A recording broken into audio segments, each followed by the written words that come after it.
Iniciar la clase de alteraciones hidroelectrolíticas. En esta primera sesión vamos a abarcar lo que son trastornos en el sodio, pero vamos a hacer una pequeña introducción que es importantísimo para entender cómo es el comportamiento de los distintos electrolitos en nuestro cuerpo. Bueno, espero que sea de su agrado, igual estaré atento a cualquier inquietud y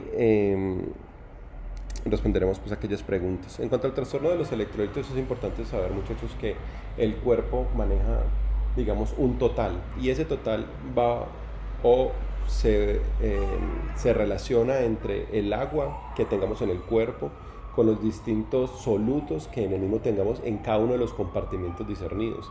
Recuerden que nosotros tenemos un compartimento intracelular y un compartimento extracelular que se divide en aquel líquido intravascular e intersticial.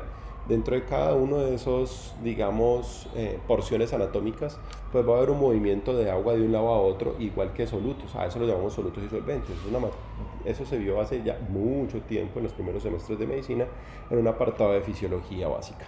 En ese orden de ideas, es prácticamente lo que vamos a ver hoy, pero llevado a la clínica. Es importante tener en cuenta que bajo el concepto que estamos hablando de los solutos y solventes, recuerden que a mayor concentración de solutos en un área, pues va a haber un arrastre de agua por fuerzas descritas hacia ese lugar para llevar a que el solvente diluya la mayor concentración de esa sustancia, en este caso pues de ese soluto. Eso hace que se arrastre el agua de un lado a otro dependiendo de las concentraciones de los solutos y solventes que hayan en cada una de las áreas compartidas. Pues ya hablamos, un espacio intracelular, hay un espacio extracelular, y el extracelular lo abarcamos como el intersticial e intravascular. En ese orden de ideas, a través de la difusión pasiva a través de la difusión pasiva se arrastra el líquido de un lado a otro para poder equilibrar a ambas áreas dentro de la fisiología del equilibrio. Nosotros en el cuerpo manejamos un balance hídrico a través de una ingesta y unas pérdidas. En la ingesta, a través de líquidos, el agua en alimentos y productos endógenos, pero hay pérdidas, y esas pérdidas pueden ser la orina, pérdidas insensibles como el sudor, materia fecal, la temperatura y eso lleva a que a lo largo del día nuestro cuerpo, a través de distintas señales fisiológicas, llevan a que tengamos sensación de sed o no tengamos sensación de sed. En ese orden de ideas, pues digamos que el balance entre la ingesta y las pérdidas van a hacer que tengamos una adecuada concentración de solutos y solventes en cada uno de los compartimientos. Esto es importante que lo tengan en cuenta. El agua corporal total. El agua corporal total en los seres humanos se maneja de acuerdo a una distribución de grasa, y es por eso que los hombres tienen un agua corporal total del 60%, mientras que las mujeres manejan un agua corporal total del 50%, y eso es a través del peso. Para que me entiendan, los ancianos y los niños se comportan de manera distinta. Los ancianos pueden tener entre un 50 y un 40%, y los recién nacidos tienen entre casi un 80% de agua corporal total. Por eso los niños responden más fácilmente o manifiestan mucho más rápido signos de deshidratación. Los compartimientos del fluido corporal. Fíjense ustedes que nosotros tenemos un líquido intracelular que es 2 tercios, perdón, del agua corporal total, o el 40% del peso corporal total, mientras que el líquido extracelular está dividido por un líquido a nivel intravascular que es solo el 4%, y el intersticial que es el 15% de ese peso corporal total, que equivalen a 3/4 partes o 1/4 parte. Y todo el líquido extracelular en su orden designa a más o menos el 20% del peso corporal total, y lo que equivale a 1/3 del agua corporal total, para que ya estemos completos en los 3/3 designados para el balance de fluidos y el comportamiento de fluidos a nivel del líquido. Y es que fíjense ustedes que si la célula se deshidrata, es decir, empieza a perder agua, o aumentan los solutos a nivel intracelular, van a haber líquidos que pasen de aquí para acá, o de aquí para acá, y de aquí para allá. ¿Listo? Y es que el cuerpo tiene distintas formas de hacerlo, desde las hormonas hormorreguladoras o contrarreguladoras del flujo de volumen en cada uno de los compartimentos. ¿Listo? Dentro de cada uno de los compartimentos del ser humano, pues nosotros tenemos distintos, digamos, solutos. En ese caso, pues a mayor concentración de soluto, pues mayor arrastre de solvente y mayor concentración de solvente para poder equilibrar entre balances. A nivel, tenemos un espacio extracelular, como lo ven acá arriba, y tenemos un espacio intracelular, como lo ven acá abajo. En el espacio extracelular, muchachos, pues nosotros tenemos un componente importante de sodio, pero también de cloro y algo de bicarbonato. Esto hace que la gran mayoría de concentraciones de solutos sea a partir de estos distintos componentes. De ahí que la fórmula matemática para discernir la capacidad o la osmolaridad del plasma pues tenga que ver con estos componentes que hemos hablado. Mientras que el intracelular, en su gran mayoría, es el potasio, el magnesio, algunos ácidos orgánicos y algunas proteínas. En ese orden de ideas, esto mantiene un equilibrio tanto de solutos extracelulares como intracelulares, pero eso no solo de eso, sino que también de cargas positivas y negativas en nuestro cuerpo.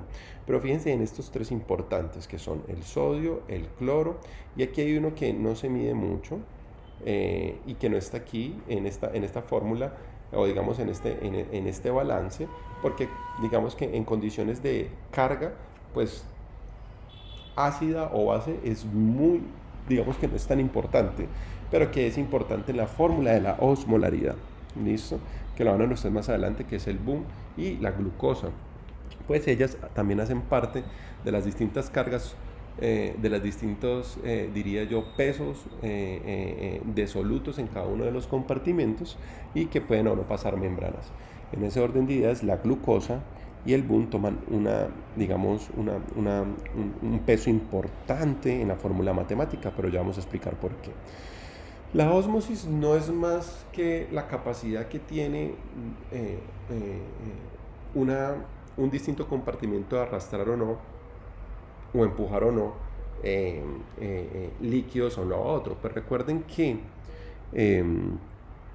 una solución que tenga muchos solutos, pues tiene una carga que permite el arrastre de un lado a otro, al igual que una solución que tenga mucho solvente, permite el arrastre de otro de una membrana o no.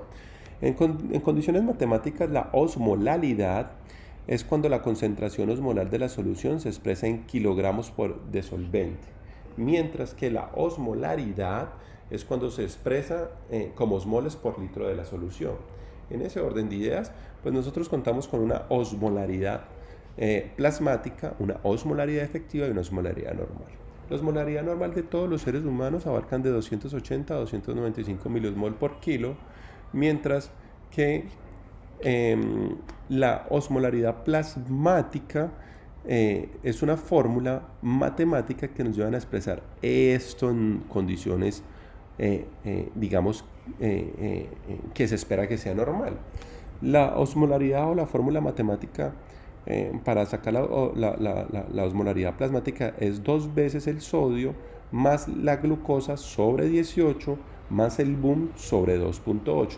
Fíjese que esto es tomado en mini equivalentes, esto es miligramos por decilitro y miligramos por decilitro. En la fórmula de la osmolaridad efectiva se pierde el boom. Fíjense ustedes que no están aquí.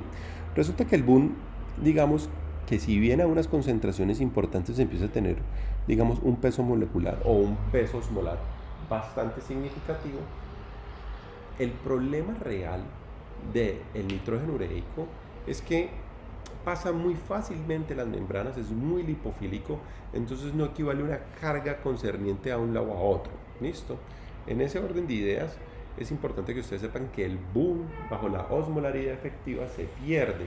Y se pierde porque pasa fácilmente las membranas de un lado a otro. Sin embargo, en algunas condiciones fisiopatológicas el boom llega a tener una importancia osmolar significativa. Es decir, en el síndrome de desequilibrio postdiálisis, donde tenemos un nitrógeno ureico muy elevado en nuestro cuerpo, vamos a poner un ejemplo, digamos 108, 70, un número que sea totalmente dializable. Entonces, digamos que si el boom llega a estar muy elevado en ese punto, pues va a estar muy elevado en todo nuestro cuerpo. Y resulta que a nivel de la barrera hematoencefálica, el boom se demora en pasar un poco más que en distintas otras barreras o membranas. debido a la, digamos, a la impermeabilidad que tiene la barrera hematoencefálica de distintos compuestos, el BUN no puede pasar tan fácilmente. Una vez un paciente se ha dializado o empieza un proceso de diálisis, si esta diálisis barre rápidamente el nitrógeno ureico, hace que al barrerlo a nivel periférico, en nuestras concentraciones de 70 pase a 50, 20 o mucho menos, es decir, pase a un rango casi normal cuando estaba muy elevado, a nivel cerebral no va a ser lo mismo. Entonces eso hace que en ese punto el BUN, al no poder pasar tan fácil la barrera hematoencefálica, pues haya muchas concentraciones en la parte cerebral, y ahí, al no equilibrarse rápidamente el BUN, pues genera un gradiente osmótico bastante importante, y esos pacientes pueden hacer edema cerebral. Debido a que pueden hacer edema cerebral, eh, debido a que pueden hacer edema cerebral, eh, ¿Cómo? No, es que la jefe que andaba repartiendo. Ah, pero ya mejor rosadito. Él es niño, ¿cierto? Pero lo cambio.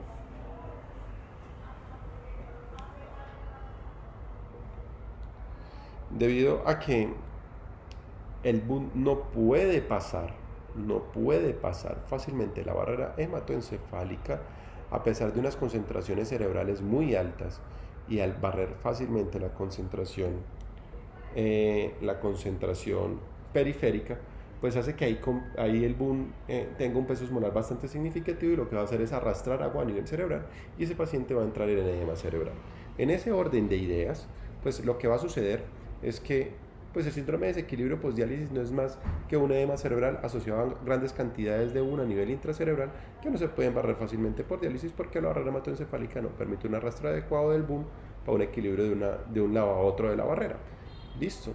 Entonces es en ese punto donde podría tomar una significancia clínica, y en realidad se debería tomar la osmolaridad plasmática con la fórmula completa.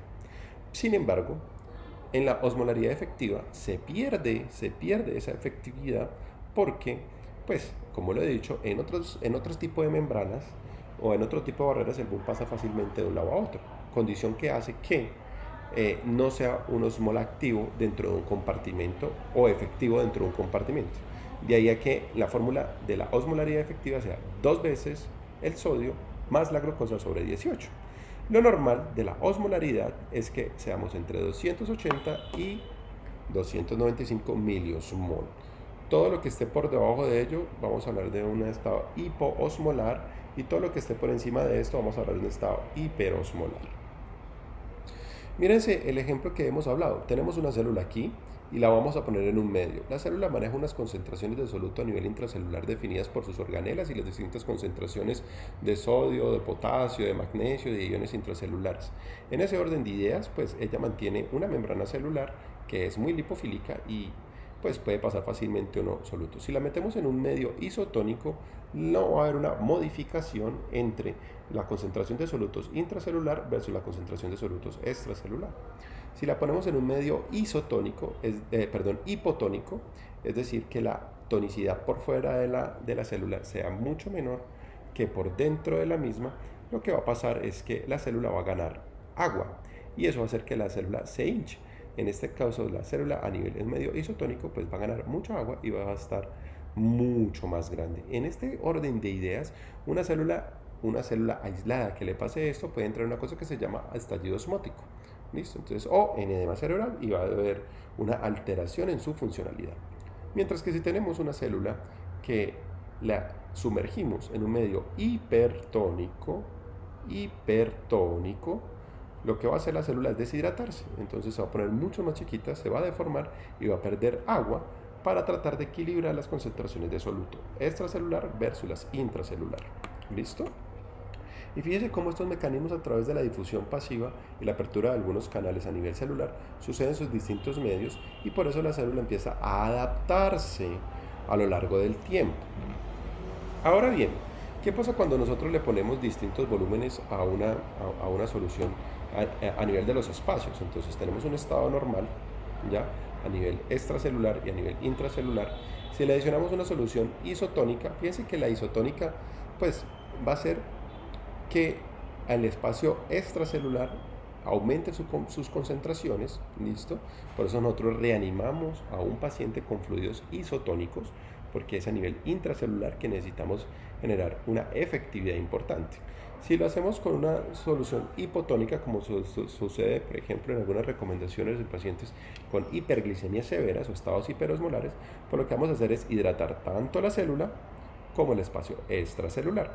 En ese orden de ideas vamos a aumentar a nivel extracelular y a nivel intracelular. Ese es el mecanismo, digamos, fisiopatológico del por qué en algunas condiciones reanimamos con hipotónicos. Generalmente en la práctica clínica se ve muy poco, pero sí lo recomienda las guías. Y cuando se pone en un estado hiperosmolar, lo que hacemos es generar que esa curva se desplace, perdiendo en realidad concentraciones intracelulares y ganando concentraciones extracelulares. En algunas recomendaciones de algún momento basado en la sepsis, pues se logra hacer esto con albúmina o algún otro tipo de gelatinas y demás, que nos hacen que necesitemos mejorar ese líquido extracelular, pero pues la realidad es que eso nunca ha estado recomendado, y el único escenario donde amerita que un paciente tenga soluciones hipertónicas bajo un estado de reanimación es, por ejemplo, el edema cerebral, o para evitar el edema cerebral asociado a aneurismas, traumas craneoencefálicos, etcétera, que uno pudiera en esos escenarios reanimarlos con o llevarlos con soluciones hipertónicas para evitar o manejo del edema cerebral, por ejemplo, tras la ruptura de un aneurisma cerebral. ¿Listo? Ahora bien, los líquidos son importantes porque son de uso de la práctica diaria. Generalmente los cristaloides son los que pasan libremente a la membrana celular, y los coloides permanecen en el interior de los vasos sanguíneos, como la albúmina, los destranos, las gelatinas, y ejercen un efecto oncótico. Por eso dijimos que, fíjense este cuadro, cómo lo desplaza hacia la derecha y hacia arriba. ¿Ok? ¿Qué líquidos contamos nosotros? Desde hace muchísimos años contamos con distintos líquidos que nos permiten reanimar a nuestros pacientes. El más usado pues son dos: el lactato de Ringer o la solución salina. La solución salina, un mensaje parroquial. Cuando hablamos de líquidos isotónicos, esto es más hacia el cuidado crítico, pero generalmente no hay un verdadero líquido isotónico. Ya hablamos que la isotonalidad hace referencia a que tengamos una concentración osmolar en plasma de 280 a 295. Resulta que ninguno de los líquidos que disponemos hoy en día, bueno, sí hay uno, ya les voy a decir cuál, pero la gran mayoría, o todos a excepción de uno, no son verdaderos isotónicos, y generalmente son los que hacemos en la práctica diaria o los que utilizamos en la práctica diaria. Fíjense ustedes como la solución salina al 0.9, a pesar de que decimos que es isotónica, pues no es una verdadera isotonalidad. En ese orden de ideas, tiene 308 miliosmol, y pudiéramos hablar que si alguien es muy obsesivo compulsivo, pues dirá: no, doctor, eso es hipertónico. Pues sí, tiene razón, pero en condiciones prácticas llamamos la tonalidad a 308 miliosmol, y esa es la tonalidad de la solución salina.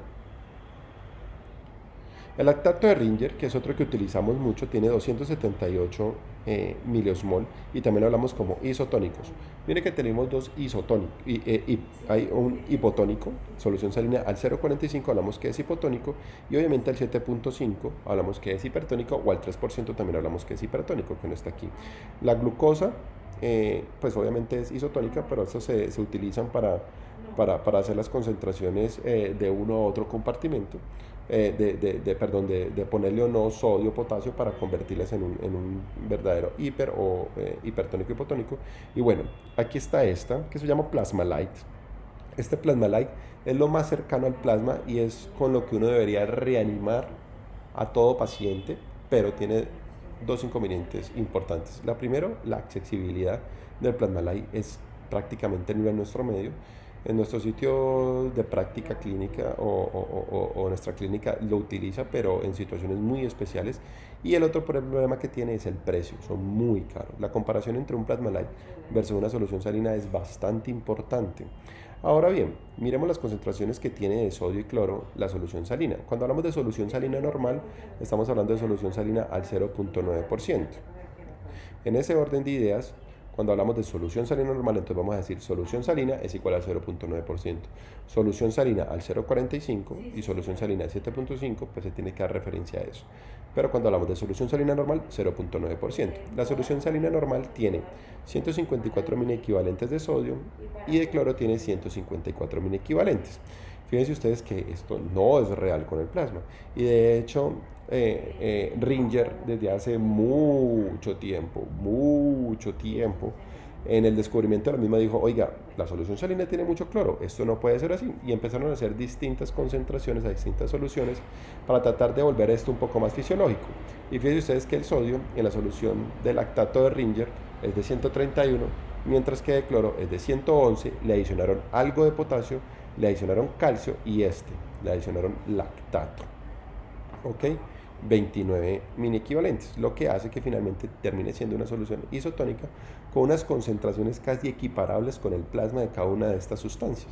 Entonces uno dice, esto es lo más parecido que pudiéramos tener en el momento de la reanimación. Mírense ustedes los componentes nuevamente. Glucosa al 50, pues obviamente tenemos por cada litro de la solución, pues tenemos 500 gramos de glucosa, mientras por cada litro de solución tenemos al 5%. Pero bueno, solución salina al 0,9, es decir, solución salina normal, 154 y solución salina al 3. 513 mini equivalentes de sodio y 503 mini equivalentes de cloro. Solución salina al 0,45 tiene 77 mini equivalentes de sodio y 77 mini equivalentes de cloro. El lactato de Ringer, la solución de Ringer, lo que ya hemos hablado, y el lactato el Harman o el lactato de Ringer. Listo. Que estos son los que prácticamente más utilizamos en nuestra vida diaria. Faltó la glucosa aquí al 10%. Hay unas recomendaciones importantes en el tratamiento de la fluidoterapia, y es que toda la fluidoterapia debe ser individualizada. Siempre debe ajustar en situaciones como la falla cardíaca, la insuficiencia renal, la insuficiencia hepática. Pues en estas situaciones el paciente tiene un estado al parecer hemodiluido o edematoso a nivel de todos los compartimientos, incluyendo lo que esté dentro de la célula como por fuera de la célula. Debe evitar soluciones hipotónicas en situaciones de corrección de deshidratación, una recomendación bastante importante. El único escenario equiparable o válido es en el estado hiperosmolar, pero porque las concentraciones de glucosa son muy elevadas y eso hace que las soluciones hipotónicas sean perfectas para tratar de hidratar tanto la célula como el espacio extracelular. Lo van a ver que en la práctica clínica no se utiliza mucho.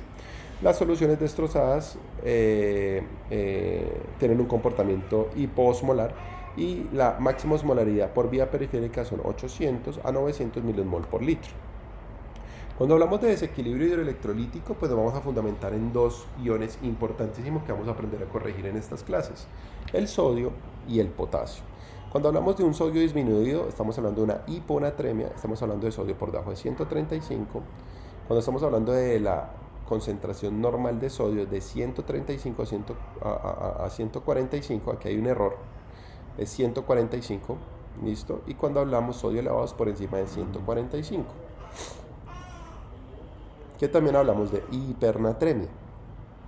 Cuando hablamos de potasio bajo, en este caso hipocalemia, estamos hablando de potasios por debajo de 3.5, y más adelante vamos a ver cómo se cuantifica esto de acuerdo al porcentaje de potasio que esté perdido.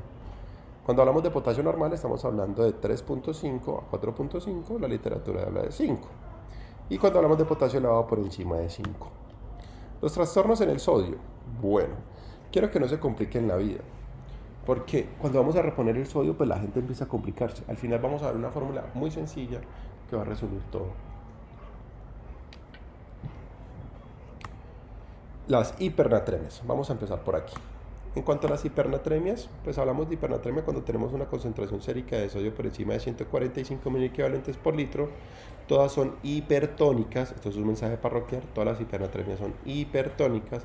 Hay poblaciones susceptibles como son las personas ancianas, los infantes y aquellos pacientes que tienen desórdenes mentales, que son los que más llegan a tener este tipo de alteraciones, o es el perfil de pacientes que más las van a presentar. Listo, en ese orden de ideas, pues nuestras poblaciones susceptibles hacen que, por ejemplo, por inanición los pacientes se puedan deshidratar fácilmente, como los ancianos, los infantes, y los pacientes con desórdenes mentales inclusive pueden tener alteraciones en su eje que los llevan a concentraciones importantes de sodio a nivel extracelular. Las manifestaciones clínicas son producto de la deshidratación celular, por obvias razones, y se presenta en sí, empezamos a presentar síntomas solo cuando el sodio sérico está por encima de 150 mil equivalentes por litro. Cuando amenazan la vida, este número es importante. El sodio que amenaza la vida es por encima de 160 mil equivalentes por litro. ¿Listo? Las manifestaciones clínicas van en relación a qué tan rápido se aumenta el sodio, más no en el tiempo. Podemos tener pacientes que en una semana empiezan a hacer hipernatremias y por ese largo tipo de evolución podemos encontrar natremias de 170, 180, cosas incompatibles con la vida. Mientras que los pacientes que suben rápidamente el sodio hacen que los síntomas sean manifestaciones mucho más pronunciadas con sodios mucho más bajos. Generalmente comenzamos con irritabilidad, inquietud, letargia, hay debilidad muscular, calambres, hiperreflexia, espasticidad y finalmente terminamos en esto, convulsiones y coma.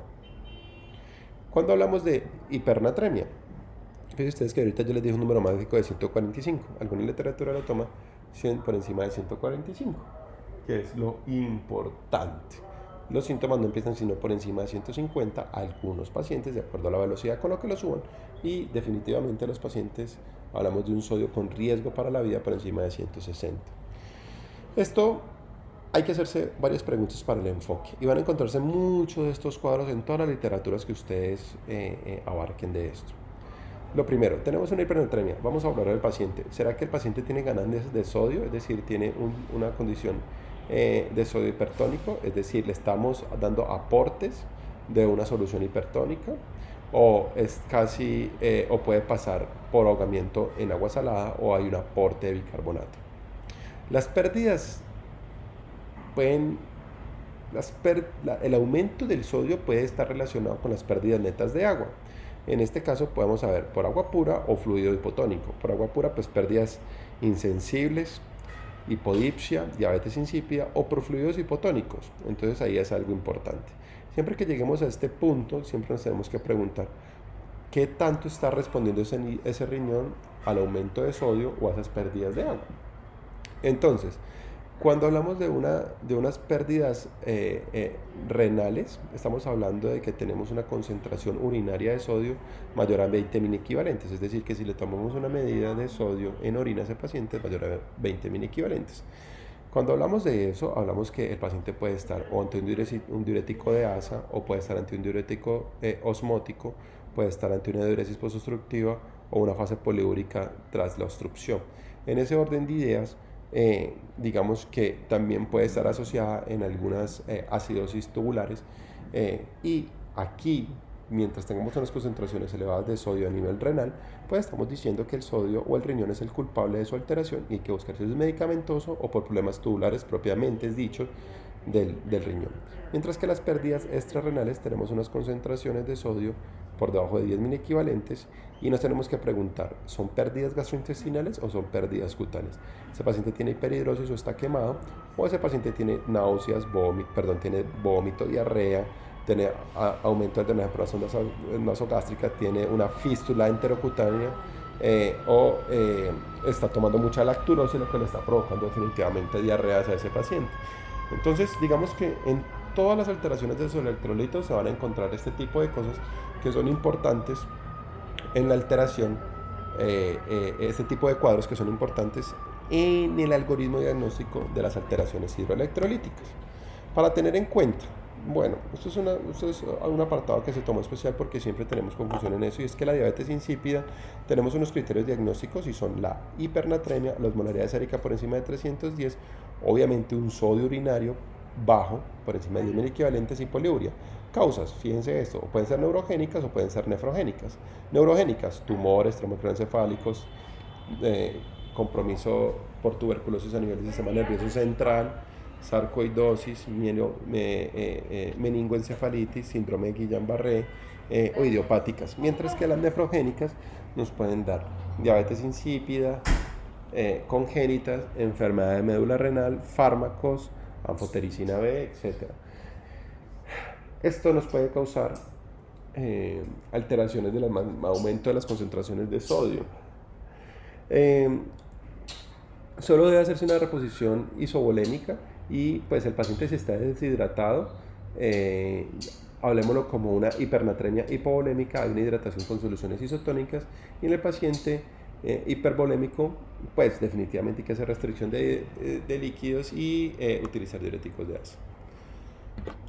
El manejo de la hipernatremia, digamos que va en relación a la patología de base y a lo que la esté causando.